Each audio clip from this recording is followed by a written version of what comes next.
Thank you, Nagendra sir, for giving me the opportunity to present one more IC with the same team. And this is our third year or fourth year? Fourth year of. So my topic is coexisting cataract and diabetic macular edema. Before going into the clinical details, let us know about the prevalence of diabetes, cataract, and that what is going to affect the whole population in recent times. So in the epidemiology of diabetic mellitus, it is according to International Diabetes Federation, type 1 and type 2 combined. There are 463 million diabetics globally. This is the data from 2019. And it is estimated to be 278 millions in 2030. So it's a huge number, and it will be 10.2% of the total population. And of them, between 20 to 79 years, 9.3% of global adult population will be suffering from diabetics. So it's a huge thing, and which will be, work manpower loss will be there. China, India, and United States remain the top diabetic nations. And what about diabetic retinopathy? Eye is the organ where diabetes manifests first and is a reflection of systemic disease. Diabetic retinopathy is the leading cause of vision loss in the working age population. Among 463 million diabetics, 1/3 exhibit signs of diabetic retinopathy. The global prevalence of diabetic retinopathy is 22.27%, and diabetic macular edema is 6.117%. There's an Italian study which showed among 745 diabetic patients undergoing phaco, NPDR, PDR, and laser-treated retinopathy were present in 14.3, 1.7, and 7.5% respectively. And in the epidemiology of diabetic macular edema, this is the primary cause of vision loss in diabetic retinopathy. Among the 1/3 of diabetic retinopathy patients, 1/3 of them showed diabetic macular edema. OCT-based diagnosis criteria for a population-based study by Im et al., they showed that overall prevalence of diabetic macular edema was close to 5.5%. There was another study conducted in Italy, again, this was DICAT, Diabetes and Cataract 1, where they found 20.4% of all subjects undergoing cataract surgery were diabetics. The relative risk of diabetic macular edema was 1.8% in eyes without any retinopathy versus 6.6% in eyes with advanced retinopathy. The similar study with retrospective data analysis of 80,000 subjects in UK, they demonstrated worsening of macular edema following cataract surgery compared with normal eye. In continuation of that, the similar data and some more analysis, there was diabetic cataract 2 study. This is to characterize the increase of inflammatory mediators affecting retina with preoperative diabetic macular edema. This study showed that the presence of early diabetic macular edema prior to cataract surgery is associated with worsening of macular edema and vision loss after cataract surgery. These are very pertinent, this has answers very pertinent questions, how to counsel these patients and how to take up these patients for surgery with what, precautions and treatment.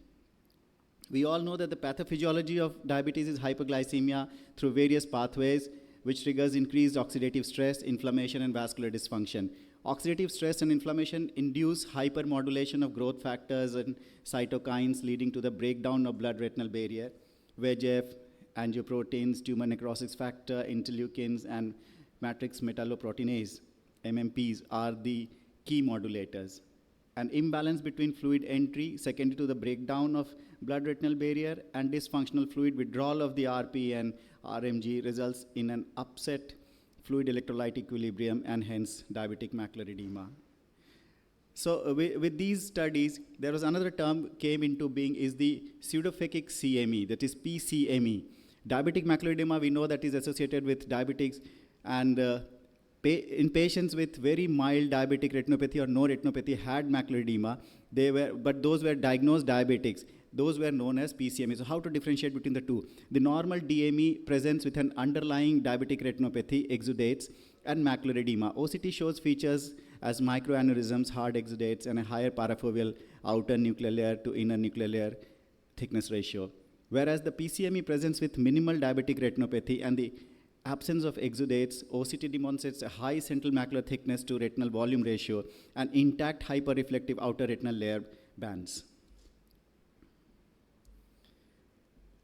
Another study, a meta-analysis was done to find the some agent which can help prevent the development of PCME in diabetic patients. So this identified the risk reduction during the peak period of 5 to 6 weeks following cataract surgery by concomitant use of NSAID drops. Use of anti-VEGFs had superior effect directly in DME and indirectly in vision. So what are the treatment options do we have for such macular edema?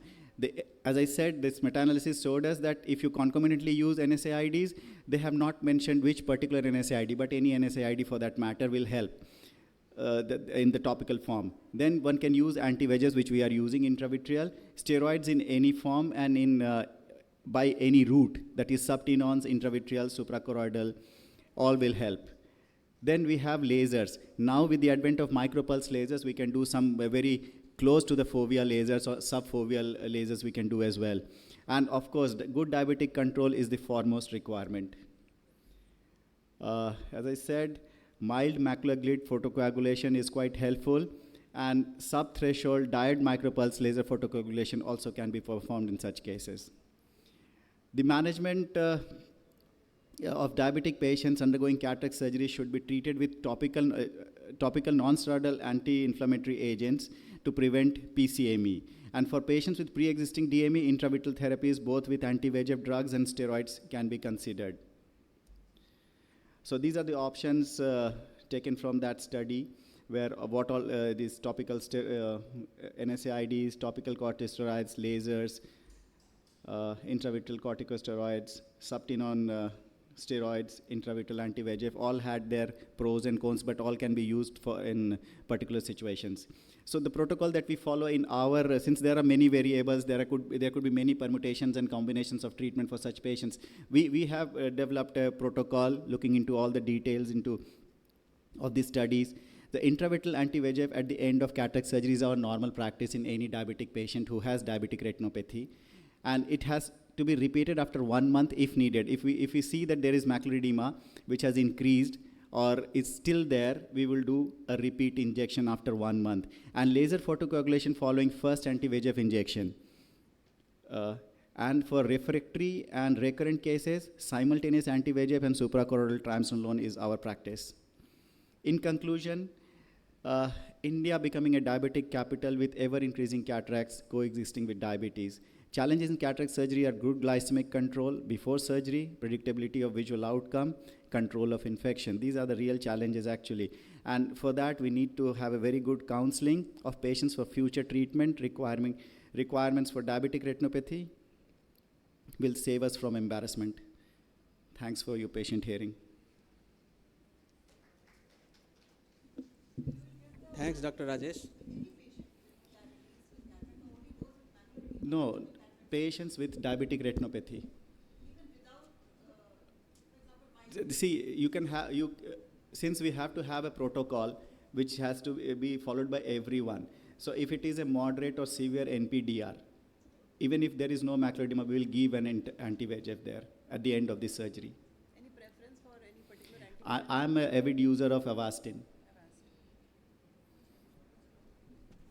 Again, thanks, Dr. Rajesh. Just one question. Sir, please, please. अगर आता है, हाँ. you can see, you cannot examine the fundus properly because you just see few indirect exudates and all in the macula, and also you inject anti-VEGF. Normally, if a patient has diabetic retinopathy, there is a protocol that we do an OCT before cataract surgery. Yeah. So OCT gives us small cyst or sometimes exudation or other changes in the macula. So that will guide us to the therapy. But by and large, this is the protocol which is followed. And we generally don't try to deviate from our fixed protocols. Otherwise, it will be very individualistic approach to the patient.